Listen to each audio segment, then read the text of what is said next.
Uncle Tom's Cabin by Harriet Beecher Stowe. Chapter 12. Select Incident of Lawful Trade. In Ramah there was a voice heard, weeping and lamentation and great mourning. Rachel weeping for her children, and would not be comforted. Jeremiah 31:15. Mr. Haley and Tom jogged onward in their wagon, each for a time absorbed in his own reflections. Now, the reflections of two men sitting side by side are a curious thing. Seated on the same seat, having the same eyes, ears, hands, and organs of all sorts, and having passed before their eyes the same objects, it is wonderful what a variety we shall find in these same reflections. As, for example, Mr. Haley, he thought first of Tom's length and breadth and height, and what he would sell for, if he was kept fat and in good case till he got him into market. He thought of how he should make out his gang. He thought of the respective market value of certain supposititious men and women and children who were to compose it, and other kindred topics of the business. Then he thought of himself, and how humane he was, that whereas other men chained their niggers hand and foot both, he only put fetters on the feet, and left Tom the use of his hands, as long as he behaved well.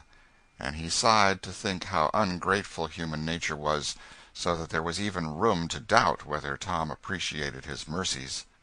He had been taken in so by niggers whom he had favored, but still he was astonished to consider how good-natured he yet remained. As to Tom, he was thinking over some words of an unfashionable old book, which kept running through his head again and again, as follows: "We have here no continuing city, but we seek one to come. Wherefore God himself is not ashamed to be called our God, for he hath prepared for us a city." These words of an ancient volume, got up principally by ignorant and unlearned men, have through all time kept up, somehow, a strange sort of power over the minds of poor, simple fellows like Tom. They stir up the soul from its depths, and rouse, as with trumpet call, courage, energy, and enthusiasm where before was only the blackness of despair. Mr. Haley pulled out of his pocket sundry newspapers, and began looking over their advertisements with absorbed interest. He was not a particularly fluent reader, and was in the habit of reading in a sort of recitative half aloud, by way of calling in his ears to verify the deductions of his eyes. In this tone he slowly recited the following paragraph: "Executor's sale. Negroes. Agreeably to order of court, will be sold on Tuesday, February 20, before the courthouse door, in the town of Washington, Kentucky, the following negroes: Hagar, aged 60; John, aged 30; Ben, aged 21; Saul, aged 25; Albert, aged 14. Sold for the benefit of the creditors and heirs of the estate of Jesse Blutchford. Samuel Morris, Thomas Flint, executors." "This yar I must look at," said he to Tom, for want of somebody else to talk to. "You see, I'm going to get up a prime gang to take down with you, Tom.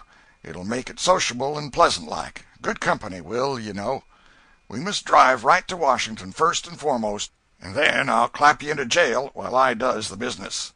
Tom received this agreeable intelligence quite meekly, simply wondering in his own heart how many of these doomed men had wives and children, and whether they would feel as he did about leaving them. It is to be confessed, too, that the naive, off-hand information that he was to be thrown into jail by no means produced an agreeable impression on a poor fellow who had always prided himself on a strictly honest and upright course of life. Yes, Tom, we must confess it, was rather proud of his honesty, poor fellow, not having very much else to be proud of. If he had belonged to some of the higher walks of society, he, perhaps, would never have been reduced to such straits. However, the day wore on, and the evening saw Haley and Tom comfortably accommodated in Washington, the one in a tavern and the other in a jail. About 11 o'clock the next day a mixed throng was gathered around the courthouse steps, smoking, chewing, spitting, swearing, and conversing according to their respective tastes and turns, waiting for the auction to commence. The men and women to be sold sat in a group apart, talking in a low tone to each other. The woman who had been advertised by the name of Hagar was a regular African in feature and figure. She might have been 60, but was older than that by hard work and disease, was partially blind, and somewhat crippled with rheumatism.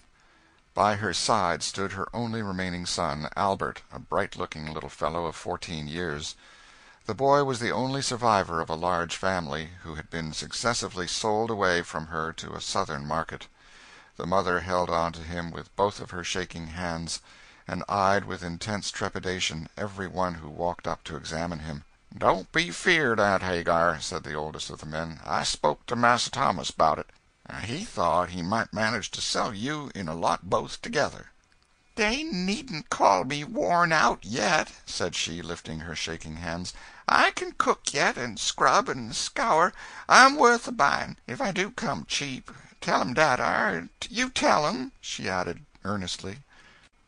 Haley here forced his way into the group, walked up to the old man, pulled his mouth open and looked in, felt of his teeth, made him stand and straighten himself, bend his back, and perform various evolutions to show his muscles, and then passed on to the next, and put him through the same trial.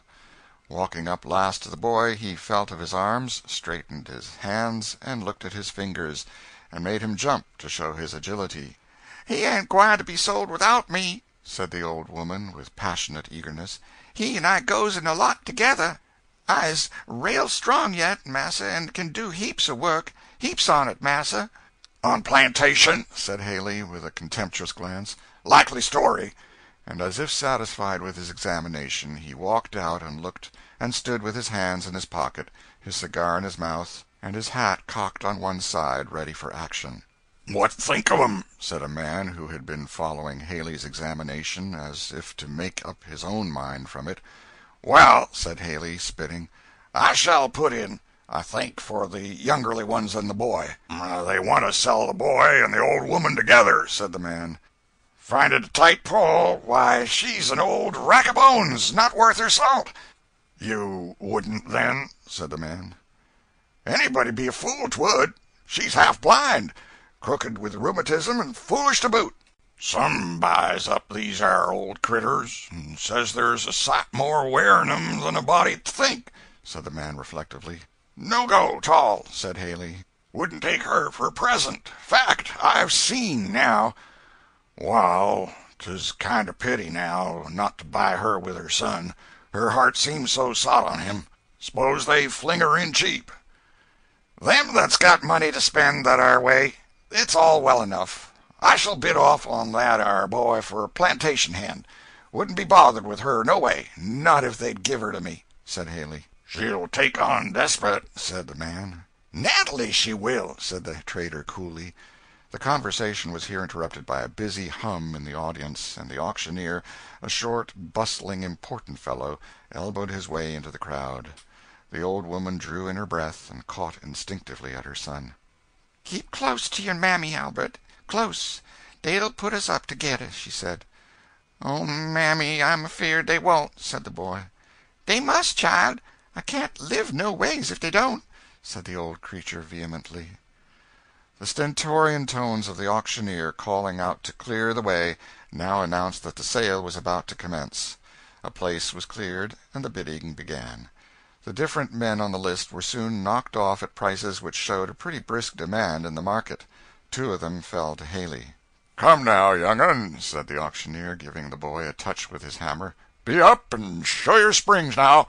"Put us two up together, do please, massa," said the old woman, holding fast to her boy. "Be off," said the man, gruffly, pushing her hands away. "You come last. Now, darky, spring." And with the word he pushed the boy toward the block, while a deep, heavy groan rose behind him. The boy paused and looked back, but there was no time to stay, and dashing the tears from his large, bright eyes, he was up in a moment. His fine figure, alert limbs, and bright face raised an instant competition, and half a dozen bids simultaneously met the ear of the auctioneer. Anxious, half frightened, He looked from side to side as he heard the clatter of contending bids, now here, now there, till the hammer fell. Haley had got him. He was pushed from the block toward his new master, but stopped one moment and looked back, when his poor old mother, trembling in every limb, held out her shaking hands toward him. "Buy me too, massa, for the dear Lord's sake, buy me. I shall die if you don't." "You'll die if I do, that's the kink of it," said Haley. "No!" And he turned on his heel. The bidding for the poor old creature was summary. The man who had addressed Haley, and who seemed not destitute of compassion, bought her for a trifle, and the spectators began to disperse. The poor victims of the sale, who had been brought up in one place together for years, gathered round the despairing old mother, whose agony was pitiful to see. "Couldn't dey leave me one? Massa's allus said I should have one. He did," she repeated over and over in heart-broken tones. "Trust in the Lord, Aunt Hagar," said the oldest of the men sorrowfully. "What good will it do?" said she, sobbing passionately. "Mother, mother, don't, don't," said the boy. "They say you's got a good master." "I don't care, I don't care. Oh, Albert, oh, my boy, you's my last baby. Lord, how can I?" "Come, take her off, can't some of you?" said Haley dryly. "Don't do no good for her to go on that way." The old men of the company, partly by persuasion and partly by force, loosed the poor creature's last despairing hold, and as they led her off to her new master's wagon, strove to comfort her. "Now," said Haley, pushing his 3 purchases together and producing a bundle of handcuffs, which he proceeded to put on their wrists, and fastening each handcuff to a long chain, he drove them before him to the jail. A few days saw Haley, with his possessions, safely deposited on one of the Ohio boats. It was the commencement of his gang, to be augmented, as the boat moved on, by various other merchandise of the same kind, which he, or his agent, had stored for him in various points along shore. The La Belle Rivière, as brave and beautiful a boat as ever walked the waters of her namesake river, was floating gaily down the stream under a brilliant sky, the stripes and stars of free America waving and fluttering overhead, the guards crowded with well-dressed ladies and gentlemen walking and enjoying the delightful day. All was full of life, buoyant and rejoicing. All but Haley's gang, who were stored, with other freight, on the lower deck, and who, somehow, did not seem to appreciate their various privileges, as they sat in a knot, talking to each other in low tones. "Boys," said Haley, coming up briskly, "I hope you keep up good heart and are cheerful. Now, no sulks, you see. Keep stiff upper lip, boys. Do well by me, and I'll do well by you." The boys addressed responded the invariable, "Yes, massa," for ages the watchword of poor Africa. But it's to be owned they did not look particularly cheerful. They had their various little prejudices in favor of wives, mothers, sisters, and children, seen for the last time, and though they that wasted them required of them mirth, it was not instantly forthcoming. "I've got a wife," spoke out the article enumerated as John, aged 30, and he laid his chained hand on Tom's knee. "and she don't know a word about this, poor girl." "Where does she live?" said Tom. "In the tavern a piece down here," said John. "I wish now I could see her once more in this world," he added. Poor John! It was rather natural, and the tears that fell as he spoke came as naturally as if he had been a white man. Tom drew a long breath from a sore heart and tried, in his poor way, to comfort him. And overhead in the cabin sat fathers and mothers, husbands and wives, and merry dancing children moved around among them like so many little butterflies, and everything was going on quite easy and comfortable. "Oh, Mama," said a boy who had just come up from below, "there's a negro trader on board, and he's brought 4 or 5 slaves down there." "Poor creatures," said the mother, in a tone between grief and indignation. "What's that?" said another lady. "Some poor slaves below," said the mother. "And they got chains on," said the boy. "What a shame to our country that such sights are to be seen," said another lady. "Oh, there's great deal to be said on both sides of the subject," said a genteel woman who sat at her stateroom door sewing, while her little girl and boy were playing round her. "I've been South, and I must say I think the negroes are better off than they would be to be free." "In some respects some of them are well off, I grant," said the lady to whose remark she had answered. "The most dreadful part of slavery, to my mind, is its outrages on the feelings and affections the separating of families, for example." "That is a bad thing, certainly," said the other lady, holding up a baby's dress she had just completed and looking intently on its trimmings. "But then, I fancy, it don't occur often." "Oh, it does," said the First Lady eagerly. "I've lived many years in Kentucky and Virginia both, and I've seen enough to make any one's heart sick. Suppose, ma'am, your two children there should be taken from you and sold." "We can't reason from our feelings to those of this class of persons," said the other lady, sorting out some worsteds on her lap. "Indeed, ma'am, you can know nothing of them if you say so," answered the First Lady warmly. "I was born and brought up among them. I know they do feel just as keenly, even more so, perhaps, as we do." The lady said, "Indeed," yawned, and looked out the cabin window, and finally repeated, for a finale, the remark with which she had begun. "After all, I think they are better off than they would be to be free." "It's undoubtedly the intention of Providence that the African race should be servants, kept in a low condition," said a grave-looking gentleman in black, a clergyman, seated by the cabin door. "Cursed be Canaan, a servant of servants shall he be, the Scripture says." Note Genesis 9:25. This is what Noah says when he wakes out of drunkenness and realizes that his youngest son Ham, father of Canaan, has seen him naked. "I say, stranger, is that what that text means?" said a tall man standing by. "Undoubtedly. It pleased Providence, for some inscrutable reason, to doom the race to bondage, ages ago, and we must not set up our opinion against that." "Well, then, we'll all go ahead and buy up niggers," said the man, "if that's the way of Providence, won't we, squire?"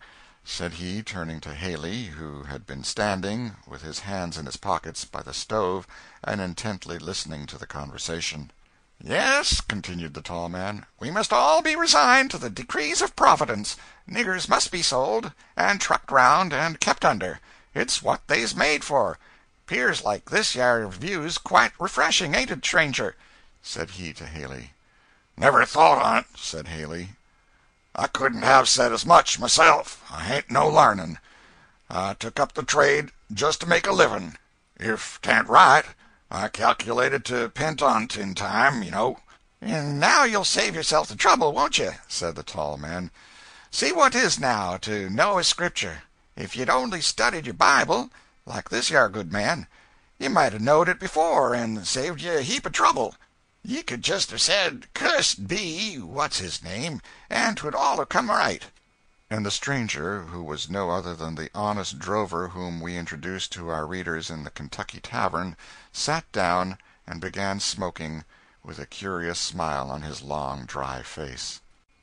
A tall, slender young man, with a face expressive of great feeling and intelligence, here broke in and repeated the words, "All things whatsoever ye would that men should do unto you, do ye even so unto them, I suppose," he added. "That is Scripture, as much as 'Cursed be Canaan.'" "Wal, it seems quite as plain a text, stranger," said John the drover, "to poor fellows like us now." And John smoked on like a volcano. The young man paused, looked as if he was going to say more, when suddenly the boat stopped, and the company made the usual steamboat rush to see where they were landing. "Both them are chaps parsons?" said John to one of the men, as they were going out. The man nodded. As the boat stopped, a black woman came running wildly up the plank, darted into the crowd, flew up to where the slave gang sat, and threw her arms round that unfortunate piece of merchandise before enumerate John, aged 30, and with sobs and tears bemoaned him as her husband. But what needs tell the story, told too oft, every day told, of heart-strings rent and broken? the weak broken and torn for the profit and convenience of the strong. It needs not to be told. Every day is telling it, too, in the ear of one who is not deaf, though he be long silent. The young man who had spoken for the cause of humanity and God before, stood with folded arms, looking on this scene. He turned, and Haley was standing at his side. "My friend," he said, speaking with thick utterance, how dare you carry on a trade like this? Look at those poor creatures. Here I am rejoicing in my heart that I am going home to my wife and child, and the same bell which is a signal to carry me onward towards them will part this poor man and his wife forever. Depend upon it, God will bring you into judgment for this." The trader turned away in silence.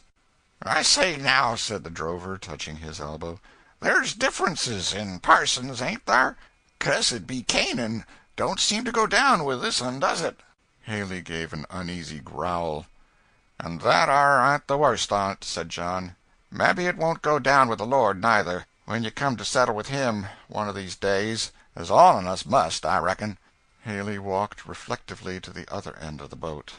"If I make pretty handsomely on one or two next gangs," he thought, "I reckon I'll stop off this yar.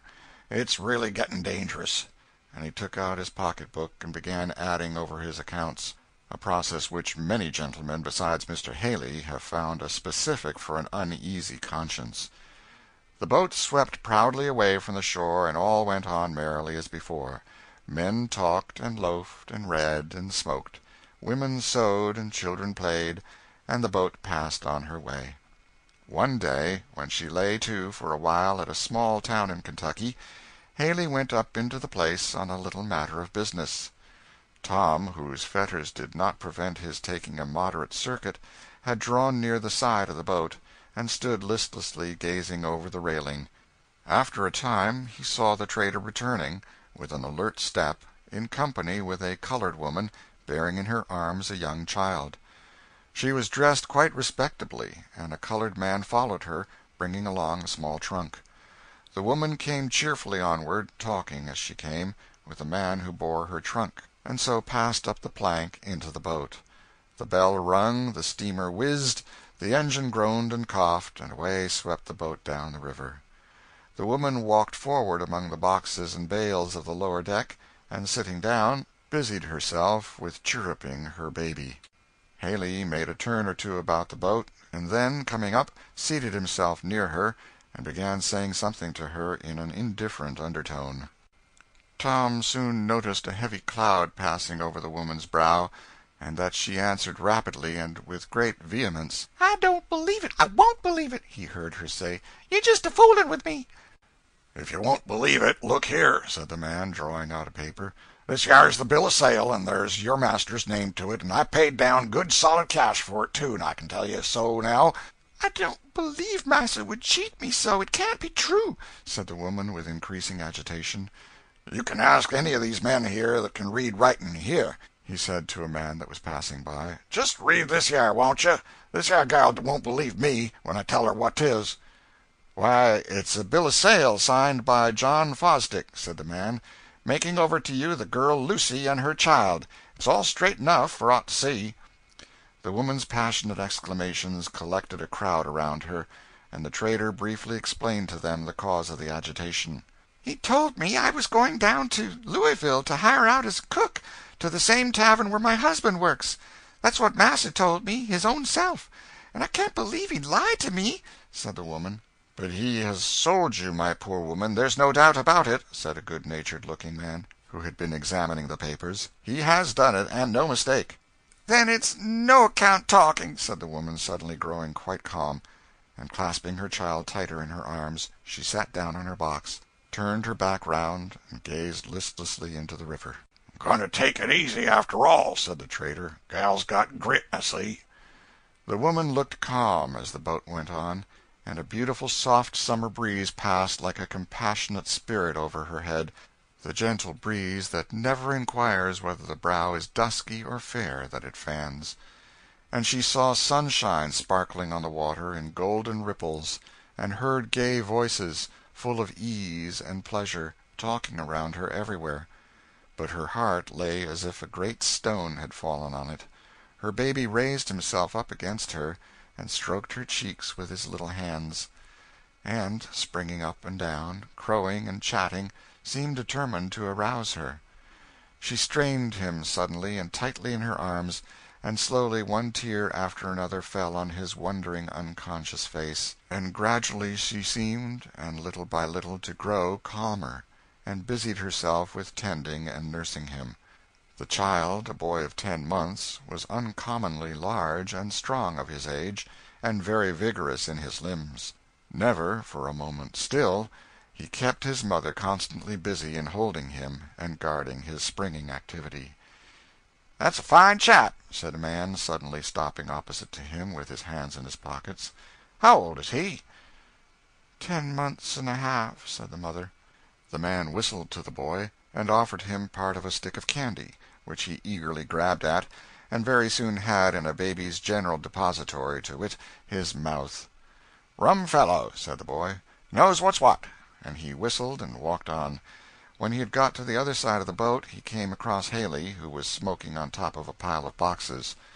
The stranger produced a match and lighted a cigar, saying as he did so, "Decentish kind of wench you got round there, stranger." "Why, I reckon she is tolerable fair," said Haley, blowing the smoke out of his mouth. "Taking her down south?" said the man. Haley nodded and smoked on. "Plantation hand?" said the man. "Well," said Haley, "I'm filling out an order for a plantation, and I think I shall put her in. They tell me she was a good cook, and they can use her for that, or set her at cotton picking. She's got the right fingers for that. I looked at 'em. Sell well either way." Then Haley resumed his cigar. "They won't want the young'un on the plantation," said the man. "I shall sell him first chance I find," said Haley, lighting another cigar. "S'pose you'd be selling him tolerable cheap," said the stranger, mounting the pile of boxes and sitting down comfortably. "Don't know about that," said Haley. "He's a pretty smart young'un, straight, fat, strong, flesh as hard as a brick." "Very true, but then there's the bother and expense of raising." "Nonsense," said Haley. "They's raised as easy as any kind of critter there is going. They ain't a bit more trouble than pups. This yar chap will be running all round in a month." "Well, I've got a good place for raising, and I thought of taking in a little more stock," said the man. "One cook lost a young'un last week, got drowned in the wash tub while she was a-hanging out clothes, and I reckon it would be well enough to set her to raising this yar." Haley and the stranger smoked a while in silence, neither seeming willing to broach the test question of the interview. At last the man resumed, "You wouldn't think of wanting more than $10 for that 'ar chap, seeing you must get him off your hand, anyhow." Haley shook his head and spit impressively. "That won't do, no ways," he said, and began his smoking again. "Well, stranger, what will you take?" "Well, now," said Haley, "I could raise that 'ar chap myself, or get him raised. He's uncommon likely and healthy, and he'd fetch $100 6 months hence, and in a year or two he'd bring 200 if I had him in the right spot. I shan't take a cent less nor 50 for him now." "Oh, stranger, that's ridiculous altogether," said the man. "Fact," said Haley, with a decisive nod of his head. "I'll give 30 for him," said the stranger, "but not a cent more." "Now, I'll tell you what I'll do," said Haley, spitting again with renewed decision. "I'll split the difference, and say 45, and that's the most I'll do." "Well, agreed," said the man, after an interval. "Done," said Haley. "Where do you land?" "At Louisville," said the man. "Louisville," said Haley. "Very fair. We get there about dusk. Chap will be asleep, all fair. Get him off quickly, and no screaming. Happens beautiful. I like to do everything quietly. I hates all kind of agitation and fluster." And so, after a transfer of certain bills had passed from the man's pocketbook to the trader's, he resumed his cigar. It was a bright, tranquil evening when the boat stopped at the wharf at Louisville. The woman had been sitting with her baby in her arms, now wrapped in a heavy sleep. When she heard the name of the place called out, she hastily laid the child down in a little cradle formed by the hollow among the boxes, first carefully spreading under it her cloak. and then she sprung to the side of the boat in hopes that among the various hotel waiters who thronged the wharf she might see her husband. In this hope she pressed forward to the front rails and, stretching far over them, strained her eyes intently on the moving heads on the shore, and the crowd pressed in between her and the child. "Now's your time," said Haley, taking the sleeping child up and handing him to the stranger. "Don't wake him up and set him to crying now. It would make the devil of a fuss with a gal." The man took the bundle carefully and was soon lost in the crowd that went up the wharf. When the boat, creaking and groaning and puffing, had loosed from the wharf and was beginning slowly to strain herself along, the woman returned to her old seat. The trader was sitting there. The child was gone. Why, where?" she began in bewildered surprise. "Lucy," said the trader, "your child's gone. You may as well know it, first as last. You see, I knowed you couldn't take him down South, and I got a chance to sell him to a first-rate family that'll raise him better than you can." The trader had arrived at that stage of Christian and political perfection which has been recommended by some preachers and politicians of the North, lately, in which he had completely overcome every humane weakness and prejudice. His heart was exactly where yours, sir, and mine could be brought, with proper effort and cultivation. The wild look of anguish and utter despair that the woman cast on him might have disturbed one less practised, but he was used to it. He had seen that same look hundreds of times. You can get used to such things, too, my friend, and it is the great object of recent efforts to make our whole Northern community used to them, for the glory of the Union. So the trader only regarded the mortal anguish which he saw working in those dark features, those clenched hands and suffocating breathings, as necessary incidents of the trade, and merely calculated whether she was going to scream and get up a commotion on the boat; for, like other supporters of our peculiar institution, he decidedly disliked agitation. But the woman did not scream. The shot had passed too straight and direct through the heart for cry or tear. Dizzily she sat down. Her slack hands fell lifeless by her side. Her eyes looked straight forward, but she saw nothing.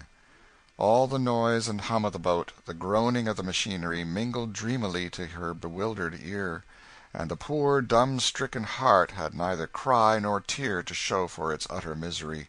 She was quite calm. The trader, who, considering his advantages, was almost as humane as some of our politicians, seemed to feel called on to administer such consolation as the case admitted of. "I know this yar comes kind of hard at first, Lucy," said he, "but such a smart, sensible gal as you are won't give way to it. You see, it's necessary, and can't be helped." "Oh, don't, massa, don't," said the woman, with a voice like one that is smothering. "You're a smart wench, Lucy," he persisted. "I mean to do well by you, and get you a nice place down river, and you'll soon get another husband, such a likely gal as you." "Oh, massa, if you only won't talk to me now," said the woman in a voice of such quick and living anguish that the trader felt that there was something at present in the case beyond his style of operation. He got up, and the woman turned away and buried her head in her cloak. The trader walked up and down for a time, and occasionally stopped and looked at her. "Takes it hard, rather," he soliloquized, "but quiet, though. Let her sweat a while. She'll come right by and by." Tom had watched the whole transaction from first to last, and had a perfect understanding of its results.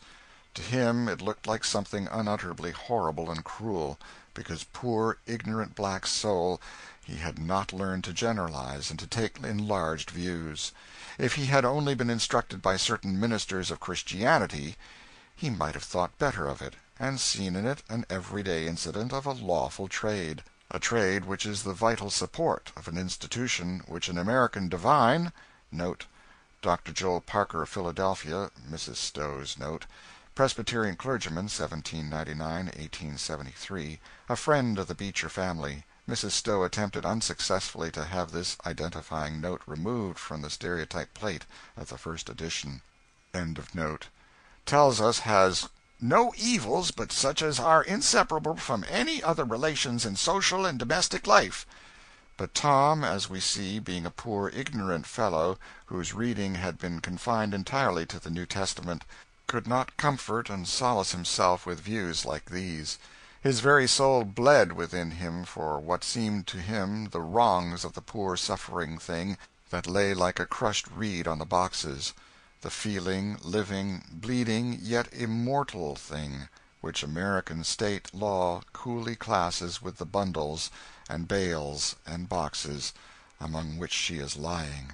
Tom drew near and tried to say something, but she only groaned.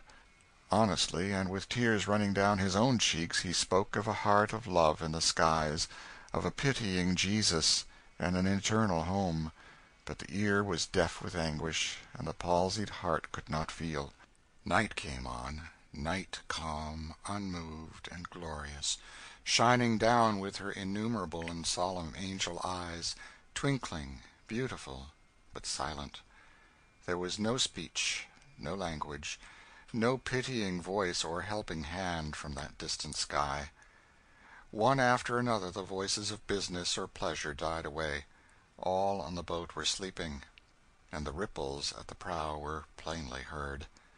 Tom stretched himself out on a box, and there, as he lay, he heard, ever and anon, a smothered sob or cry from the prostrate creature. "Oh, what shall I do? Oh, Lord! Oh, good Lord, do help me!" And so ever and anon, until the murmur died away in silence. At midnight Tom waked with a sudden start. Something black passed quickly by him to the side of the boat, and he heard a splash in the water. No one else saw or heard anything. He raised his head. The woman's place was vacant. He got up and sought about in vain.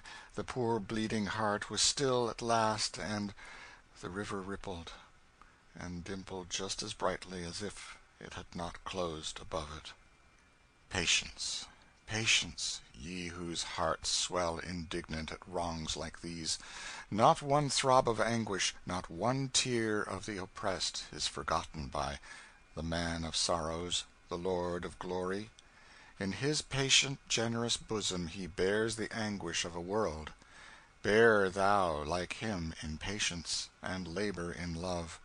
For sure as he is God, the year of his redeemed shall come. The trader waked up bright and early, and came out to see to his livestock. It was now his turn to look about in perplexity. "Where alive is that gal?" he said to Tom. Tom, who had learned the wisdom of keeping counsel, did not feel called upon to state his observations and suspicions, but said he did not know. "She surely couldn't have got off in the night at any of the landings, for I was awake and on the lookout whenever the boat stopped. I never trust these are things to other folks." This speech was addressed to Tom quite confidentially, as if it was something that would be specially interesting to him. Tom made no answer. The trader searched the boat from stem to stern, among boxes, bales, and barrels, around the machinery, by the chimneys, in vain. "Now, I say, Tom, be fair about he said, when after a fruitless search he came where Tom was standing. You know something about it now. Don't tell me. I know you do. I saw the gal stretched out here about 10 o'clock, and again at 12, and again between 1 and 2, and then at 4 she was gone, and you was sleeping right there all the time. Now, you know something. You can't help it." "Well, massa," said Tom, "towards morning something brushed by me, and I kind of half woke, and then I hearn a great splash, and then I clar woke up, and the gal was gone. That's all I knownt." The trader was not shocked nor amazed, because, as we said before, he was used to a great many things that you are not used to. Even the awful presence of death struck no solemn chill upon him. He had seen death many times, met him in the way of trade, and got acquainted with him, and he only thought of him as a hard customer that embarrassed his property operations very unfairly. And so he only swore that the gal was a baggage, and that he was devilish unlucky, and that if things went on in this way he should not make a cent on the trip. In short, he seemed to consider himself an ill-used man, decidedly, but there was no help for it, as the woman had escaped into a state which never will give up a fugitive, not even at the demand of the whole glorious Union. The trader, therefore, sat discontentedly down, with his little account-book, and put down the missing body and soul under the head of losses. "He's a shocking creature, isn't he, this trader? So unfeeling. It's dreadful, really." "Oh, but nobody thinks anything of these traders. They are universally despised, never received into any decent society." But who, sir, makes the trader? Who is most to blame? The enlightened, cultivated, intelligent man who supports the system of which the trader is the inevitable result, or the poor trader himself? You make the public statement that calls for his trade, that debauches and depraves him till he feels no shame in it, and in what are you better than he? Are you educated and he ignorant? You high and he low? You refined and he coarse? You talented and he simple? In the day of a future judgment these very considerations may make it more tolerable for him than for you. In concluding these little incidents of lawful trade, we must beg the world not to think that American legislators are entirely destitute of humanity, as might perhaps be unfairly inferred from the great efforts made in our national body to protect and perpetuate this species of traffic. Who does not know how our great men are outdoing themselves in declaiming against the foreign slave trade? There are a perfect host of Clarksons and Wilberforces. Note Thomas Clarkson, 1760-1846, and William Wilberforce, 1759-1833, English philanthropists and anti-slavery agitators who helped to secure passage of the Emancipation Bill by Parliament in 1833. Clarksons and Wilberforces risen up amongst us on that subject, a most edifying to hear and behold. Trading negroes from Africa, dear reader, is so horrid, it is not to be thought of, but trading them from Kentucky, that's quite another thing. End of chapter 12.